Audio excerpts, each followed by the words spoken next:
한국은 삼성, 일본은 도요타, 중국은 화웨이와 같이 각 나라마다 대표하는 회사들이 있습니다. 그럼 필리핀에는 어떤 회사가 있을까요? 우리나라의 SM 엔터테인먼트와 같은 이름의 SM 인베스트먼트가 있습니다. SM 그룹의 주식을 모두 합하면 필리핀 주가지수의 30%를 차지한다고 하니 필리핀의 삼성이라고 불릴만 하죠. 회사 로고도 삼성하고 똑같은 파란색입니다. 필리핀의 대표 기업이라고 하면 앞서 언급한 SM과 함께 아얄라라는 기업을 꼽을 수 있는데 SM은 현재 필리핀 최고의 기업 그리고 아얄라는 200년의 전통을 자랑하죠. 이들 두 기업은 누가 봐도 우리가 생각하는 필리핀 사람들하고는 다른 모습을 하고 있는데 SM은 화교 출신이고 아얄라는 식민 시대를 연상케 하는 스페인계입니다. 따라서 SM은 중국 상인답게 유통업에 아얄라는 대지주를 연상케 하는 부동산 분야를 핵심 사업으로 하고 있죠. 먼저 SM부터 소개해드리면 이 회사의 창업자는 헨리시라는 분으로 중국 이름은 스즈청, 중국 푸젠성 출신으로 아버지와 함께 필리핀으로 이주한 이민 1.5세대입니다. 중국 푸젠성에는 취안저우라는 곳이 있는데 이곳은 일찍이 송나라와 원나라 때 동남아와 인도, 중동 등의 지역으로 이어지는 바닷길이 시작되는 곳으로 마르코 폴로의 동방견문록에 기록돼 있을 정도로 유서 깊은 무역항입니다. 진장은 취안저우의 항구 지역인데 원나라 시절 진장에서 지금의 인도네시아 중심지인 자바섬까지는 2달, 인도 서남부 아라비아해 연안의 케랄라주 말라바르까지는 넉 달, 그리고 걸프 지역 입구인 호르무즈 해협까지는 200일이 걸렸다고 합니다. 이 바닷길을 통한 교역 때문인지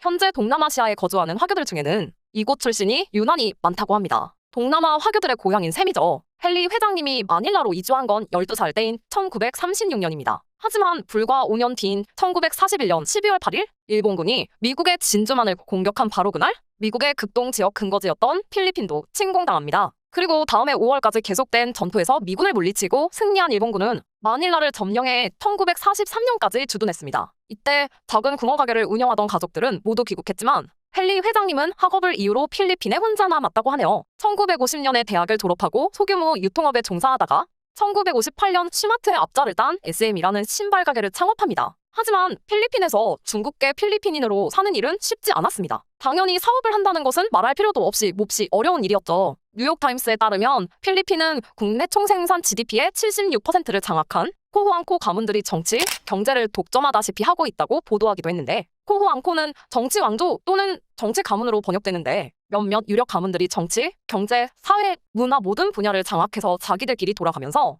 국회의원도 하고 대통령까지 하면서 주요 이권을 독점하는 거죠. 정경유착을 넘어 정경결합체 형태입니다. 하지만 시 회장님은 당시 기준으로 비행시간이 40시간이 넘게 걸리는 미국 뉴욕에 직접 방문하여 물건을 점검했을 정도로 열정적이었고 뉴욕의 최신 유행 스타일을 발빠르게 필리핀에 소개하면서 고객들에게 인기를 끌었습니다. 덕분에 사업은 날로 번창하였고 1972년 11월에는 당시 마닐라의 중심지였던 치아포의 SM 치아포라는 양판점을 열었습니다. 이것은 모든 매장을 본사가 직접 관리하는 필리핀 최초의 현대식 백화점이었죠. 그리고 1985년에는 대형 쇼핑몰인 SM 슈퍼몰을 세우는 등 그의 전진은 멈추지 않았습니다. 2018년 기준 그의 자산 총액은 약 200억 달러 하나로 약 22조 원으로 미국 포브스가 선정하는 억만장자 순위에서 11년간 필리핀 최대 부호 자리를 지켰고 세계에서는 부자 순위 52위로 선정되었습니다. 당시 우리나라의 이건희 회장님은 세계 순위 61위를 기록했고요. 참고로 세계 최고의 부자하면 늘 빌 게이츠, 워렌 버핏, 아마존의 베이조스 등을 떠올리곤 했는데 몇 년 전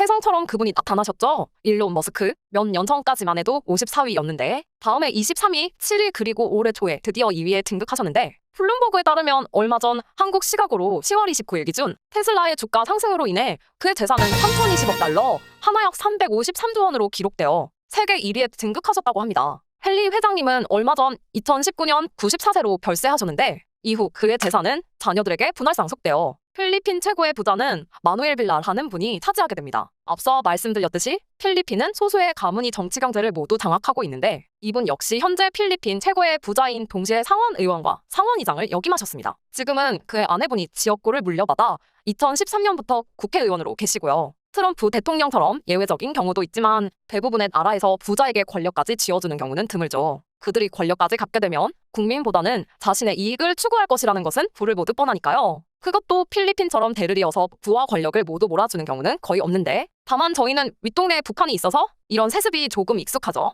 부자 순위 2위는 엘리케 라존이라는 분이 차지하고 있는데 이분은 항만공사의 회장님이면서 마닐라 최대 카지노인 솔레어 카지노를 소유하고 계십니다. 비록 헨리 회장님 이후 재산이 자녀들에게 분할되었지만 10위까지 순위에서 6명이 헨리 회장님 자녀분들입니다. 헨리 회장님이 필리핀에서 얼마나 거대한 부를 이루었는지 추측할 수 있는 부분이죠. 저는 개인적으로 헬리시 회장님을 보면 떠오르는 분이 계십니다. 우리나라의 정주영 회장님이시죠. 정 회장님이 1915년 출생이시니 나이도 비슷하시고 쌀가게 배달부로 시작해서 지금의 대기업을 이루었기 때문에 두 분 모두 흑수저의 성공 신화를 연상케해서인 것 같습니다. 지금은 삼성, LG뿐만 아니라 네이버, 다음 같은 IT 업체들에도 밀려 다소 축소된 느낌이 많지만 80에서 90년대에는 삼성을 제치고 우리나라 굴지의 1위 기업이었습니다. 정 회장님은 북한 출신으로 예전에 소떼를 이끌고 북한을 방문하여 금강산 관광을 이끌어낸 것으로 유명하죠. 고향은 지금의 북한 땅인 강원도 아산이어서 현대차 그룹과 분리된 후 지금의 현대아산이 되었습니다. 정 회장님의 자서전 이름은 그 유명한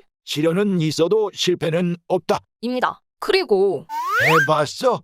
라는 명언이 있으시죠. 정 회장님의 이야기는 드라마 영웅시대로 제작되기도 했는데 당시 현직 정치인을 미화했다는 논란으로 조기 종영되었죠. 당시 TV 드라마에는 흑수저 또는 신데렐라의 성공 스토리가 많았는데 저는 개인적으로 자이언트라는 드라마를 재미있게 봤던 것이 기억납니다. 필리핀뿐만 아니라 동남아시아는 더운 날씨로 인해 낮에는 바깥 활동이 어렵습니다. 또한 에어컨이 없는 집도 많아 쾌적한 환경의 쇼핑몰이 늘 사람들로 붐비죠. 따라서 쇼핑센터는 터미널 역할뿐만 아니라 정보기관의 출장소 그리고 카톨릭 국가인 필리핀은 이곳에 성당까지 있어 미사를 볼 수도 있죠. 헨리 회장님은 실내에서 쾌적하게 모든 야외 활동을 가능하게 한 쇼핑몰 문화를 확산시켜 현재 전국에 76개의 쇼핑몰과 약 2,200개 슈퍼마켓 그리고 중국에도 진출해 현지에서 7개 쇼핑몰을 운영하고 있습니다. 1974년에는 부동산 개발 사업으로 영역을 넓혀서 현재 부동산 사업을 담당하는 SMDC는 71개 아파트 단지와 8개 호텔 그리고 8개의 사무실용 건물을 소유하고 있습니다. 우리나라에는 금산분리 정책이 있죠. 투자은행과 상업은행을 분리시킨 법안인데 말 그대로 고객들이 예금한 돈으로 위험한 투자 행위 같은 뻘짓하지 말라는 거죠. 하지만 필리핀에는 이런 법이 없어서 2007년 헨리시 회장님은 당시 80이 넘은 나이에 자신이 소유하고 있던 은행과 당시 서열 3위의 은행을 합병하여 현재 필리핀 최대 금융업체인 비디오뱅크를 탄생시킵니다. 중국 화교들의 필리핀 이주가 가장 많았던 시기는 1920년인데요. 제가 추측할 때는 1921년에 중국 공산당이 창당되었으니까 이를 피해 이주해 온 게 아닌가 하는 의견이고요. 이때 중국인들의 상거래 그리고 본국으로의 송금을 돕기 위해 차이나뱅크가 설립되었고 지난 2020년에는 창립 100주년을 맞았습니다. SM그룹은 계열사를 늘리는 것 이외에도 지분 투자를 통한 지배구조도 확장했는데요. 마닐라의 카지노 시티 오브 드림을 소유한 델 코퍼레이션의 최대 주주이고 방산회사의 지분도 소유하고 있죠. 2017년부터 헨리 회장님이 별세하신 이후에도 지금까지 SM의 삼촌이라고 불리는 호세시오가 회장직을 헨리 회장의 장남은 부회장을 맡고 있는데 6명이나 되는 후계자를 염려에 두고 서열 정리가 끝날 때까지 자신의 측근에게 대신 경영을 맡긴 것이 아닌가 추측해봅니다. 이미 수년 동안 돈이 들어오는 파이프라인을 쫙 갈아놔서 이제는 앉아서 벌어들이는 돈만 세면되니 특별한 일이 없는 한 SM의 독주는 계속될 것이라 생각됩니다.